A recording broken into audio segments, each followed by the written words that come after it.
HAZ'S trauma. Meghan refused to reassure Harry when he panicked in first outing since Lilibet's birth. Meghan Markle and Prince Harry were seen for the first time since Lilibet's birth on Thursday, but their body language was described as awkward and nervous. Meghan Markle, 40, and Prince Harry, 37, were snapped in New York City this week visiting One World Observatory with the city's Mayor Bill de Blasio and Governor of NY Kathy Hochul.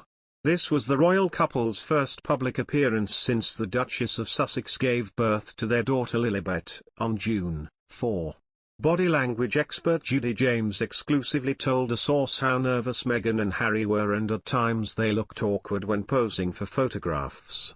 One World Trade Center was built on the site of the original Twin Towers, and the royal couple's visit came 2 weeks after the 20th anniversary of the September 11 attacks.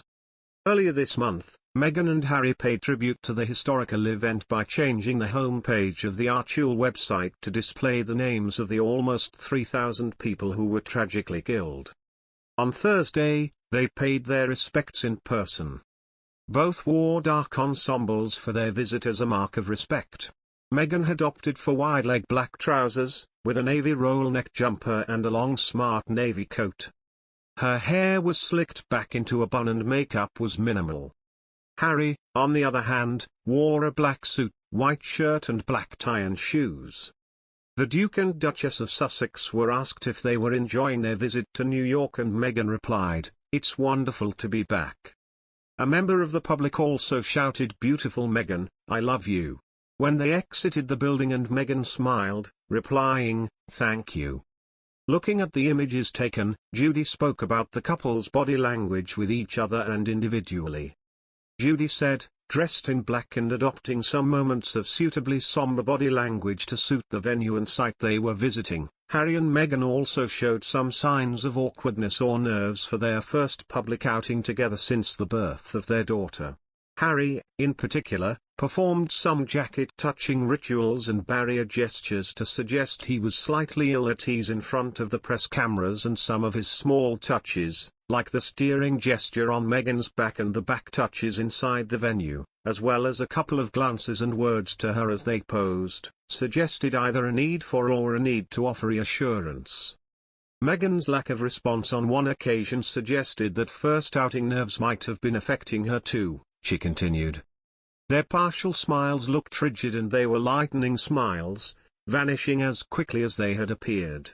Meghan's reflective, somber pose alone at the rail looks iconic and moving. Apart from some small smiles and low waves to the fans, though, the couple looked unusually awkward for most of the poses, Judy added. Judy James also said the Sussexes seemed to be feeling the pressure during their visit to the Big Apple. The couple's arrival looked suitable somber to match the somber venue, but there were also some signs that the baby break had created some added pressure for this first time in the spotlight again for the US power couple. Harry looked especially anxious, touching his wife's back as she walked into the venue in a small steering gesture, but then performing several checking touches of his jacket and clothing to hint at some inner nerves. Meghan walked ahead, and she walked quickly, although their brief low-held wave and smile to the crowd was more reminiscent of their signature look. But Ms. James also claimed that while the pair were less affectionate with each other than usual, this could be because of the somber tone of the event. There was little in the way of PDAs from the couple here, who might have felt the occasion deserved a more professional look, she said. Meghan and Harry are no longer senior royals in the British royal family. But the couple is still keen to carry out public appearances for issues and charities close to their hearts.